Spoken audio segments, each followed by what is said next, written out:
Welcome to the Kaiju Podcast. I'm Ralph. I'm Jorge. And today we are talking about the beast of 20,000 Shit, I already messed it up. You got it. Because my notes, I just put beast 20,000 fathoms. But I know there's words in the middle. Hold on. I'm going to redo this. Okay. All right. Because the 20 million miles to Earth mixes me up. Okay. Let's do this again. The beast from 20,000 fathoms.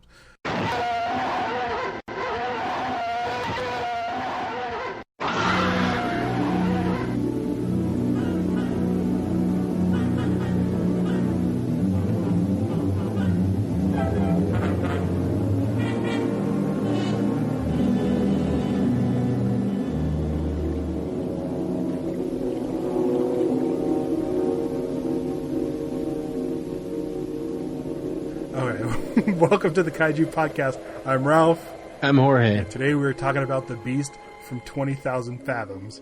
1953. Yeah. So this is pre-Godzilla. Yeah.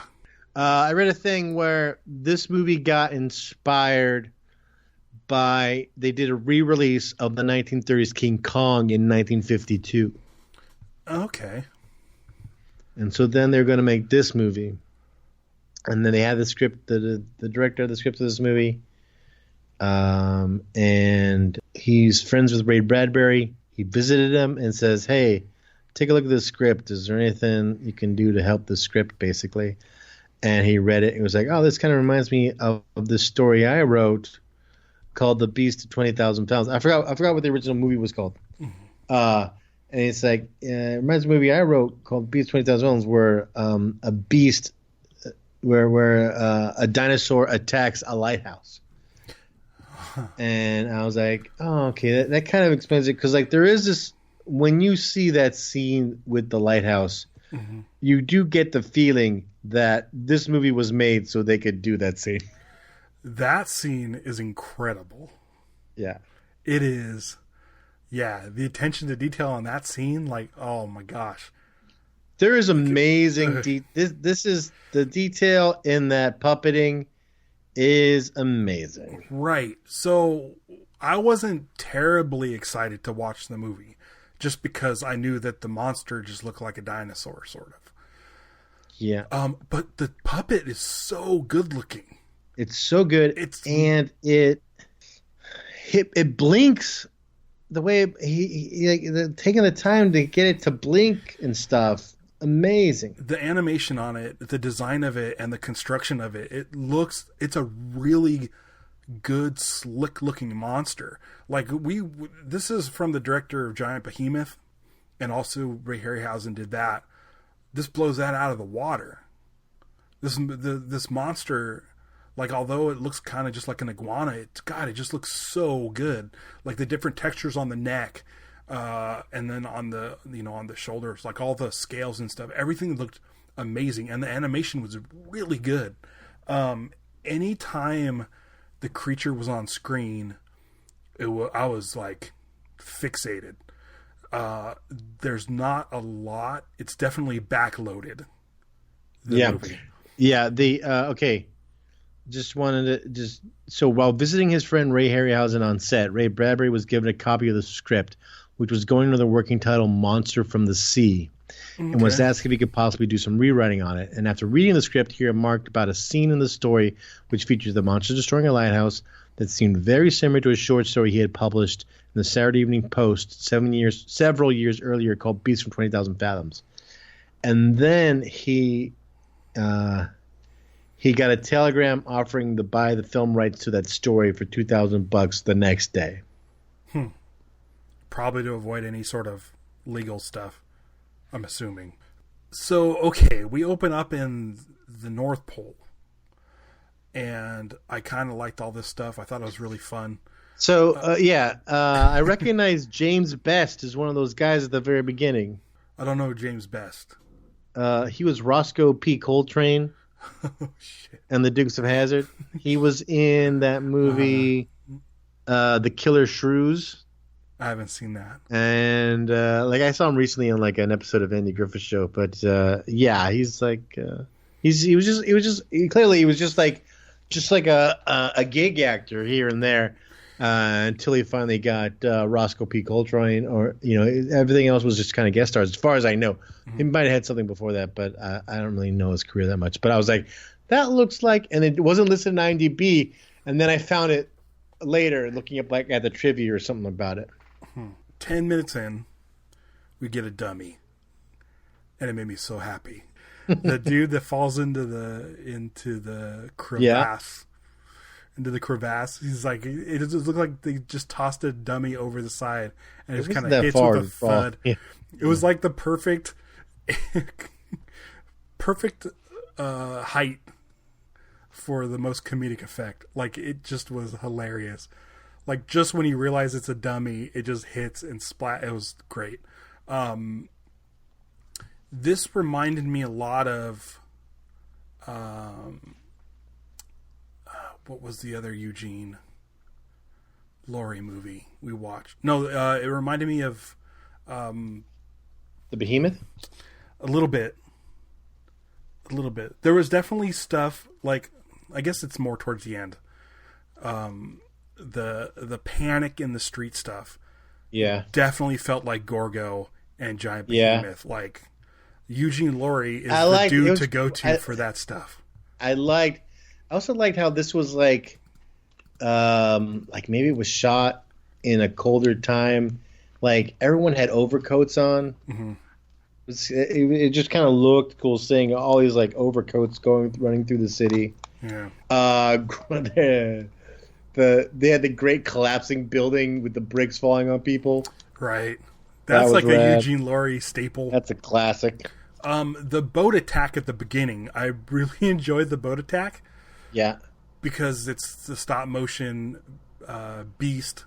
Yeah. Taking out a stop motion boat, but then they had these sort of like animated splashes over it, which I think kind of masked the fact that the puppet wasn't in water. It kind of was a cool looking effect. I thought all of the destruction and the scale of the monster was really fun. Like, I feel like to have it the size of a lighthouse and not make it like we've seen Godzilla where he can like just kick over a lighthouse because he's so big. Right. Like the fact that he has to like put his arms around things to tackle them. Yeah, like he's wrapped around. Yeah, totally. But like, there's a lot of like fun effects. Like in the lighthouse, we see the two lighthouse keepers, and what they do a point of view shot of the beast outside, and you could see the warping from the lighthouse glass. Like, a lot of fun stuff like that. A lot of cool like lighting and sort of fun visual effects. Kind of like what they had to do when they had to do the beast swimming underwater too. Yeah, you can tell that they had to kind of fake that and do kind of like a Ripley, kind of like visual thing to make it look like, oh, I'm underwater. But you can tell that they were like putting him in the bottom of the frame so that you couldn't see the rods holding it up. Sure. For swimming. But the lighthouse sequence was hands down my favorite sequence in the movie. It just the way it was cut, where like as soon as he wraps his arms around it and starts putting cracks into the side of the lighthouse, it cuts to the inside of the guys running down the spiral staircase. Right. And then when he finally tears the lighthouse in half, I like that you can see the spiral staircase coming out from the inside. Yeah. Like, the level of detail is insane. Yeah, he's so good at that. And then having the beast backlit with the silhouette of the lighthouse, it looked amazing. Like, it all looked so good. This might be some of my favorite looking stuff from Harryhausen. I like the monster design for 20 Million Miles to Earth more. But I think just like the lighting and the interaction and the there's a couple of shifting plates with where they integrate the live action with the stop motion. But for the most part, like, the lighting and the integration of the stop motion and live action worked really well. And this is the first one of these that after they ended up doing a bunch of these movies. Mm-hmm. But this was kind of like like the first one that was done. And it was pretty well done, well executed. Yeah. I think, this is one I definitely would want to see on the big screen. I feel like the human story isn't terribly exciting. No, I found it really boring, and they really only have like the music pop in when the monster's around. Yeah, So it feels like you're just sitting around waiting for the monster to show up. Yeah, the human story definitely was lacking some stuff. There was like, some guy sees something, no one believes him. Everyone thinks it's a crazy thing. We've heard that before. We know that that's a bit that happens all the time. Mm-hmm. And then finally they believe him. Okay, we get that. But it was just like, it was just a lot of that for a long time. I feel like there wasn't a lot of personality with the characters. There's two people that stand out. Not a lot of charisma. Yeah, the doctor I enjoyed, who kind of looked like Ray Bradbury. Yeah. The one that went down in the diving bell. I liked him a lot. And then at the beginning, there was like a psychiatrist talking to the guy about and saying that, like, that guy had some sort of weird presence. Like, he felt like a modern actor, like a Steve Buscemi type or something. Mm. And I enjoyed his performance too. But yeah, for the most part, everyone else were kind of just like. What I liked about the guy who was the professor or the scientist who studies dinosaurs, the guy, it's like, remember the other guy who was obsessed with dinosaurs in that other movie who was in the helicopter and he died, or remember? Was that Black Scorpion? No, it was because it was a dinosaur he wanted to go see. Yeah, but wasn't there like a bunch of dinosaurs in Black Scorpion? Was there? Yeah, I remember Black Scorpion. All these movies are running. All these movies are running together now. Yeah. No. Not when they got lowered into the pit. He was that eccentric professor, and he didn't believe it existed. And then they was like, oh, it's cloudy, but he got on the plane and he was looking at it, and then he gets killed, but he kind of gets to see it. It's kind of similar to this guy. Yeah. Ah, man. He was enjoyable. Anyways, so the guy who played the professor in this. Okay. These are things that came up in the trivia that was kind of funny and interesting. He has a scene where he comes in and he's like talking about how he talks about leprechauns. Uh-huh. Apparently that guy played a leprechaun in a movie. I could see that. Okay, so his name is Cecil Kellaway, Professor Elson. Mm-hmm. And he's reading an article about a 1797 professor who was fired for claiming he had seen leprechauns remove a tree. He continues, today it's monsters instead of leprechauns. And then Tom Nesbitt enters. He's the guy who's, he's like the lead guy. And he's like, how certain are you that there were no leprechauns? And Kellaway played a leprechaun in a movie called Luck of the Irish in 1948, which isn't that long ago. So it is possible a couple years. That people who saw the movie knew this guy played a leprechaun, and it was like an inside joke for those people. That's funny. There's weird things in the trivia that I was like, what? There's another part of the trivia that talks about, like, in the scene where they're at the ballet. Oh, yeah, that was weird. And they're this elderly couple behind them. Mm-hmm. And they say that the elderly couple seen behind Tom and Lee at the opera sequence are actually very famous and the most prolific dress extras in the business. Franklin Farnham had over 700 appearances in movies and TV, and Bess Flowers, who's literally known as the queen of the extras, had over 1,000 appearances in movies and TV. Not only was she a favorite of many famous directors, she also appeared in remarkable 33 movies. Of the 1,001 movies you must see before you die, far more than any other actor or actress. Jeez. So the fact that these extras have been done are like famous as extras that directors are like, oh, get those two old people. Those are awesome. That's fantastic. That's hilarious. The giant skeleton behind when they in the professor's in the museum when the professor works. That was apparently used in the movie Bringing Up Baby in 1938. Huh. It's a model that it was. It's not a real skeleton. What cracked me up is when he was poring over her drawings of dinosaurs. Yeah. And they're all like drawings that the kind that you like. Yeah. Like the old like science. Same thing. There's a T-Rex skeleton. Yeah. Picture it. Yeah. But I like that the beast from 20,000 Fathoms drawing was definitely a production art. Yeah, it's totally like an artist rendition. Yeah. The diving bell sequence was cool. I feel like we just saw a diving bell sequence in something else. Okay, so let me talk. This shark versus octopus thing. Oh, right. Have you seen that footage before? No. I have. But I was like, they just sicked an octopus on a shark, or a shark on an octopus, and just let them just kill each other. So I seen that footage in the 1936 Flash Gordon serials. Oh, really? Yeah, and even back then, it looked like stock footage. So this footage has been around for a while. There's a story or something where it's like apparently that you can like it's obviously shot in the tank, right? Especially because like there's parts where they say that you can see the octopus like kind of like the suckers grip the glass. Mm-hmm.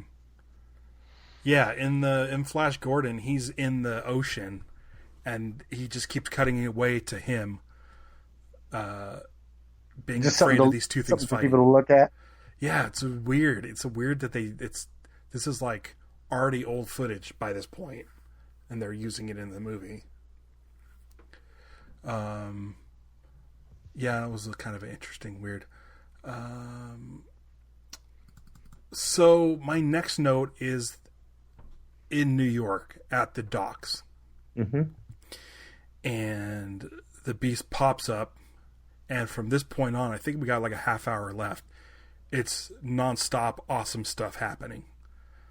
Yeah. Like this is where it gets really good. This is like some of my favorite stuff that we watched of Harryhausen's.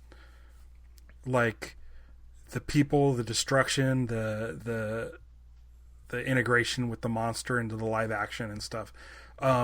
He comes up over the docks behind the crates and stuff and looks over, and the people run. But then he comes and he steps down on like a train, and the train collapses, and it's just like, okay, cool, here we go. And Harryhausen with his like stomping of cars and all of that stuff is great. And then you have the Eugene Laurie panic. There's a great part where he steps and he kind of like he bends a light post over. He knocks it down when he's coming through a street. There's like the cop who comes up to him to face him. He's gonna shoot him, and he gets picked up by his head and then eaten. Yeah, that it made me laugh because I'm like, what does this cop think he's gonna do? And you could see him kind of think about it for a second. Yeah, and he's like, well, I mean, I'm a cop. I got to do my job. Yeah. And I like that effect of the stop motion in the foreground and then the live action in the background. He was clearly pulled up by something else, but Harryhausen's able to match the footage so it looks like he's being eaten. And then of course you have the puppet legs sticking out of the mouth. And the way he eats, he does that eat thing where he lunges his head forward to eat it like a bird, like a dog. Yeah. Another thing is there was a couple of times where the beast, like when it comes onto land and stuff, it kind of stumbles, like it's trying to get its footing. Oh, I didn't notice. Like that kind of stuff is awesome. Like his attention to detail. Yeah, the eye blinks. Yeah, the eye blinks are so good. What about the blind guy? I like when the what? The blind guy. You remember the blind guy? There was a guy with a cane. He looked like he was blind. He gets knocked over by somebody, and people start falling on top of him. Right. Man, it's like you look at these people. They don't look very young, and there's so many of them that gotta like kind of run. You know, they can't run. They're not running full hard, but they're running. They're like when they're going down the subway station, down the stairs. Oh, that lady falls. And then at the last minute, the pole breaks the glass through and knocking people over and stuff. I was like, that could probably hurt some people, actually. Yeah. When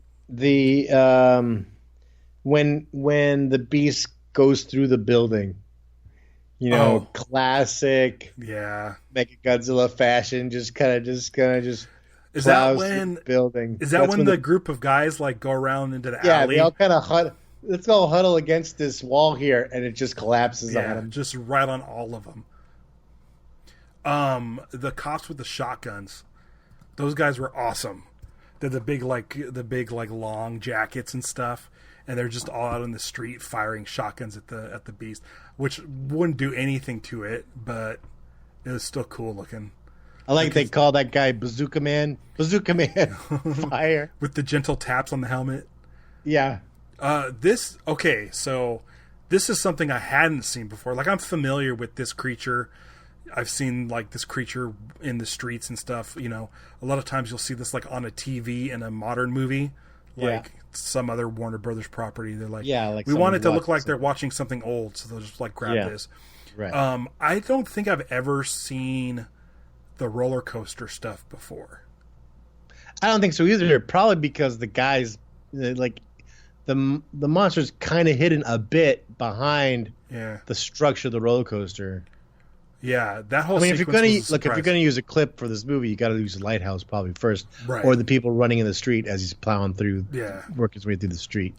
Because he's kind of like when he's at the roller coaster, he's just kind of like, I'm just gonna destroy this roller coaster now. Yeah. He's not really. He's got no purpose. He's just wreaks havoc, and that's it. And eats people. And it's definitely the sense of like, hey, here's what I got. I got a Lighthouse Sequence. I got a city street, and I got a wooden roller coaster thing I'm working on. And they're like, those all sound awesome. Let's just do them. And they're like, could you throw in a boat? Yeah, sure. It'll be like 10 seconds long. Oh, what about before you get to the lighthouse? Put a boat there. Yeah, no problem.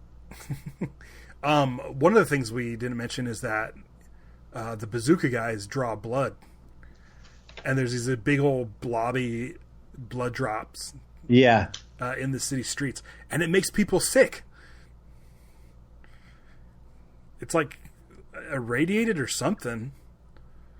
Where like the army men are like, my guys are falling down. We can't keep going. Oh, right. They all start collapsing. Yeah, I thought that was. Oh, that was from the blood. Okay. I assumed it was from the blood, but it reminded me of Giant Behemoth, where he would shoot like the radiation beams off of his body, and we thought it looked kind of silly because it was just like radio signals. Right. And this was like kind of cool that it was just like, oh, the blood seems to be affecting stuff. I don't quite get. I don't track them figuring out how to defeat him. It's just this isotope thing kind of came out of the nowhere. Guy just goes, I know how to beat him. Radioactive isotopes. Yeah. And luckily he was right. Yeah. Although I did like the cool sharpshooter guy. Yeah. And he's like, so you can hit anything? Yeah, I can hit anything. Is that Lee Van Cleef or radioactive? somebody else? What'd you say? Was that Lee Van Cleef? Oh, was that Lee Van Cleef? I knew he was in it. So. Oh, perfect, because he's just so cool. Oh, he is cool. And he's like, well, can you load it into a gun? Then I can hit him with it. That was awesome. And then they put on those goofy suits. So still, those ghost suits. Yeah. They dress up as ghosts. And they have to like ride the roller coaster to get to the spot. Yeah. Okay. So a couple things. Okay, so they want to shoot at the wounds. We know that, and that reminded me of Black Scorpion. Remember in Black Scorpion when they had to shoot the light part under the neck, and that guy missed it, the harpoon. That reminded me of that. And then so they run. They go to aim for it. He's like, it's too far. I need to get up closer. And when they run to the roller coaster, I'm like, oh no way, they're not getting on this roller coaster. And then they did. The roller coaster, there's a sign next to it that says, don't stand up. Next to the roller coaster. And I was like, does that mean they don't have seatbelts? And they didn't. Right. There's no seatbelts. When they're going up to the roller coaster in their hazmat suits, I'm like, okay, this is kind of silly, but I also kind of really like this. Because I thought they were going to ride the roller coaster around and try to hit it as they were passing by. That'd be rad. That would be rad. Hey, you know what? What if it was because stuntmen had to do it? Oh, maybe. And because like to ride the roller coaster, whatever. Maybe stuntmen had to do it. And that way they could stay in those outfits and be climbing on the roller coaster and all that kind of business. And I just thought of that just now. But I like that they just take it to the top, and I'm like, okay. Because as soon as they get off, like the roller coaster's on fire, everywhere is getting destroyed. Oh, by the way, also when they lose the whatever the train of the roller coaster, and they're like, oh, drop. And they keep showing it going, and I was like, is it gonna come back around? And they're gonna get have to avoid it. I was waiting for because it seemed like there was building suspense of that roller coaster. Yeah, I thought it was gonna like run into the beast's wound or something. Oh, okay, take it cool out, too. Like stab it, something like Jaws 4. Just keep poking him in that spot. But no, it ends up landing on some gas tanks. Some oil that's drums, what starts the fire, right? Starts the fire somehow. But that sequence was cool too. That isotope missile was awesome. It looked like a 60s rocket. Yeah. Yeah. Yeah, I enjoyed all this. And then it starts collapsing, and they're like he's like pulling the roller coaster down, and the set that they're on is like shaking and stuff, and you're like, oh, okay. And so they climb down.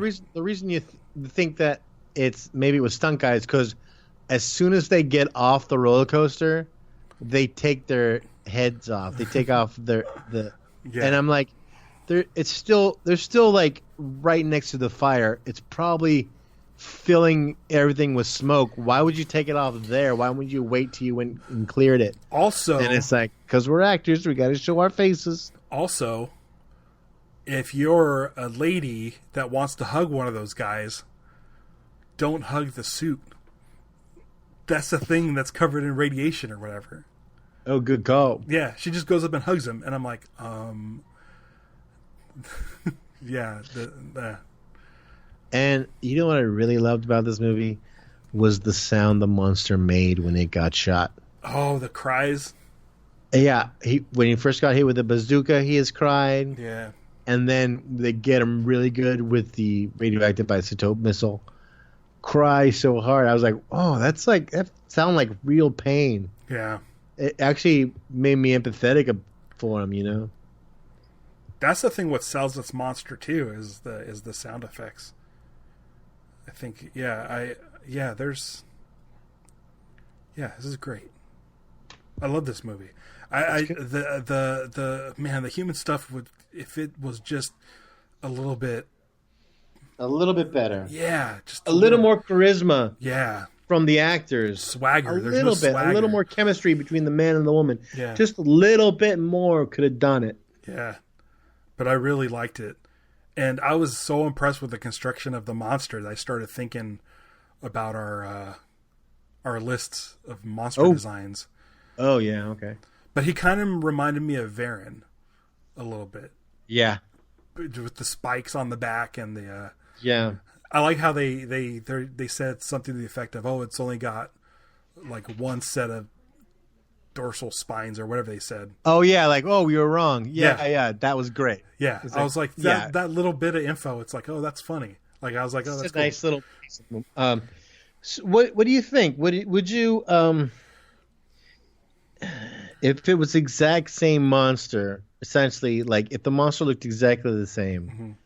Like, okay, take the 20 million miles from Earth monster, okay? Uh-huh. If that was a guy in a costume, okay, which one would you like better? I mean, it's hard to judge because there doesn't exist. I mean, the thing is, it's we like when monsters destroy buildings. Yeah. And I feel like Harryhausen has way more control over how the buildings look when they get destroyed. Uh-huh. I feel like when you have the guys in the suit, you just hope that it looks cool. Yeah. But he's able to, like, this part collapses and then this comes down this way. Right. And then you can see the spiral staircase in the lighthouse. If you have a guy in a suit knock down that lighthouse, are you going to get all that little detail? So it's hard to say. I mean, just watching the craft, it's hard because I guess it comes down to how good of a performance is the guy in the suit doing. And a lot of times I feel like they're just flailing around. But with Harryhausen, his characters have like these, movements, and if this creature was a guy in a suit, would those cries, the screams of pain work as much? It feels there's something alive about these things. I don't know. It sounds like you're leaning towards animation. I think I am. Oh, interesting. But I do like the. I think part of the appeal of the suit for me is, one, the sloppiness. Well, and two, the scale. Yeah. The fact that they had to make big buildings for a human-sized monster to destroy, that's appealing to me. I think it's fascinating. As opposed to them making a small, something that's the size of like a Barbie doll or whatever. Yeah. But I like the fact that like Japan did it one way. I love that America too. did it the other way. And they never really... And they were just finding their way to do it. Yeah. Yeah. Rarely do we get an American in a suit. I think Gorgo was one of the few. But it's... And then like King Kong 76. But it feels... I like them both. It's so... I don't know. I like them both. I feel like watching stop motion, I find myself really looking at it more and seeing how it was done. Whereas the man in the suit stuff, I feel like, it's more popcorn. I'm like not analyzing the art or the craft. It's like, this is just fun. I don't know. It's hard. I like them both. I mean... Yeah, we get both. Yeah, and that's good. I don't know. I like animation a lot. I think it's just interesting. And I feel like I can't do stop motion animation the way Harryhausen does. But I feel like I could be a pretty good guy in a suit. Yeah, because it'd be like the job we've been preparing our whole lives for. Right. And I feel like we know how it goes. When it comes to like Harryhausen stuff, I can't do that. So yeah, I just think it takes longer to master what he does versus master suit acting. Of course, if it came down to it, we could be if he actually had the opportunity to be like, "Oh, I was totally wrong. The suit acting is much harder than I thought." Maybe, but I mean, hot. But I think I feel like with some of the movies we see, some of like the lesser movies, I feel like there's enough poor performances out there. Yeah, like at least I'm better than that guy. Yeah, I'm not going to get better than Harryhausen or Willis O'Brien. So I guess I'm just more in awe of them. Dude, I want to be a suit actor. Let's do it. We need to do something. Let me go. I think I want to let's build kaiju suits. I don't know how. I'm going to cut up my mattress. There's going to be a Ralph shaped hole in my mattress. Yeah. I remember there was a guy. I remember a long time ago there was a blog of someone who made himself a Godzilla suit. Just basically, just cutting foam and shaving it and getting it into the shape. Yeah. Oh, it looks awful. It looks hot and cumbersome. All right. What do you think? Talk about next episode? Yeah, I think we're good. Which I don't know. I don't think it's stop motion. and I'm not sure if it's a man in a suit. It might be like a marionette, which is a whole different thing. Because I think it's a giant squid, a giant space squid. I'm not sure, but we are watching Dagora. Yeah, I feel. Yeah, my hunch is it's a marionette type of situation. That would be fun. Like if you were a King Ghidorah head marionette puppeteer, like it'd be fun to be like in charge of like one head, because you're not gonna ruin a performance doing that. Right. No pressure. No. Nah, but you want to be in a suit that gets to knock buildings down. Yeah. You want to step on stuff. I don't want to be on a King Ghidorah suit though. I don't think I could deal with my arms being constricted. Yeah. Yeah, I was thinking about it's interesting that they didn't go for a version of the King Ghidorah suit where the arms were the two side heads. Oh, you'd have your hands up like that though. Yeah. Oh. Like Big Bird. Keeping your hands up. Oh, yeah. Cool. Well, I'm looking forward to that. I haven't seen it. I know nothing about it, but it's Ishiro Honda. And, I mean, there's going to be something in there. Puppet people. Yeah. That's the common ground between Harryhausen and suit acting is puppet people. And that's what we can get behind puppet people. Every time. That's why we had to do a Thunderbirds cast at some point. I heard there's 2 movies from the 60s. My gosh. I've been watching Captain Scarlett. You've been watching it? Yeah, Captain Scarlett. Captain Scarlett's fucking awesome, dude. Is that the one you told me? He says, just watch the first episode. Is it that one? Yeah. It's like 20 minutes. Dude, the opening of the show is this dark alley, and this dude is just standing in the shadows, and he gets shot at, and he's just standing there, and then he shoots at the camera. There's blood and dead people and explosions and people exploding. Whoa. Watch Captain Scarlett. It's rad. It's like a sci-fi. It's a futuristic like sci-fi action adventure movie or show. Like they go to Mars. And there's aliens and spaceships and shootouts and action. It's awesome. There's some of those shows that just ran. I didn't know one from another one. Right. But I remember there were times when I'd wake up at like 5 a.m. and I'd go down and watch TV waiting for my parents to wake up, and some channel would run them. I was like, I don't know what these like undersea witches are or what Stingray. The whole thing. That's probably what it was, but they did. I want to say all of those shows they did in the span of like 12 years. Amazing. And Thunderbirds was the biggest hit. Is there like one guy? Is there like the guy who's like the Ray Harryhausen of puppet shows? It's husband and wife. I think his name is Jerry Anderson. Him and his wife did it, and so like he would write. He was like in charge of sort of like directing and like more of the construction aspect of it, and she was in charge of more of the kind of artistic and like character aspect of it. It was there's a documentary I recommend on Amazon Prime, on Prime Video, and those puppets are big too. You're talking about scale of I want to see. Like they got to be like almost like 2.5, 3 feet tall. Oh really? They're big puppets, yeah. Holy crap! I didn't know they were that big. They're like, yeah, dude, they're big.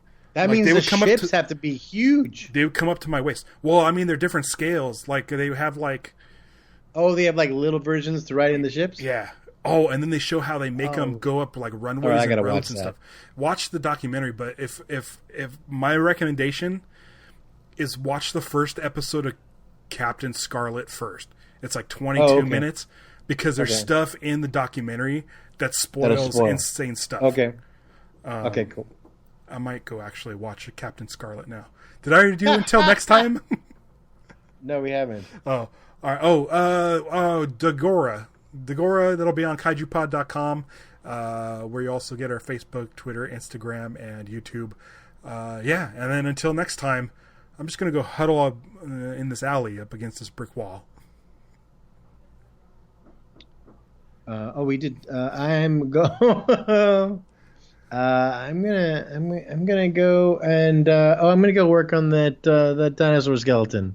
Be one of those guys in the back Ooh. who just keeps brushing it.